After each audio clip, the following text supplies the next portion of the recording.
ചെയ്തുപോയ എല്ലാ അപരാധങ്ങൾക്കും മാപ്പ്. മകനെ സഞ്ജു മാപ്പ് പറയുന്നത് ഇന്ത്യൻ ക്രിക്കറ്റിലെ എക്കാലത്തെയും മികച്ച ഫീൽഡർമാരിലും ഓൾറൗണ്ടർമാരിലും ഒരാളെന്ന് വിശേഷിപ്പിക്കപ്പെടുന്ന മുഹമ്മദ് കൈഫാണ്.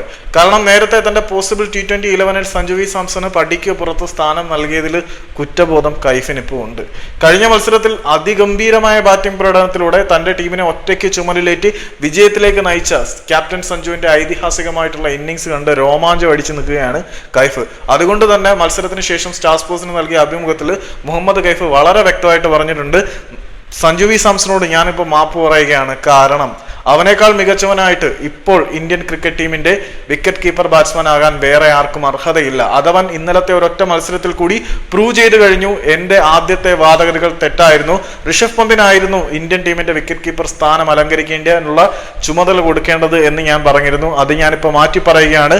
സഞ്ജു വി സാംസൺ തന്നെയാണ് എന്തുകൊണ്ടും T20 ലോകകപ്പിന് ഇന്ത്യയുടെ വിക്കറ്റ് കീപ്പർ ബാറ്റ്സ്മാൻ സ്ലോട്ടിൽ കളിക്കേണ്ടത്. പന്തിനേക്കാൾ എന്തുകൊണ്ടും ക്വാളിറ്റിയും മികവും അർഹതയും യോഗ്യതയും സഞ്ജു വി സാംസൺ ഉണ്ട്.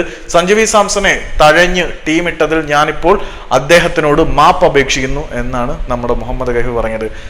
സഞ്ജു വി സാംസൺ ഇന്നലെ അലറി വിളിച്ചപ്പോൾ അത് പലർക്കുമുള്ള മറുപടി ആയിരുന്നു എന്ന് പറഞ്ഞത് ഇതൊക്കെ തന്നെയാണ്.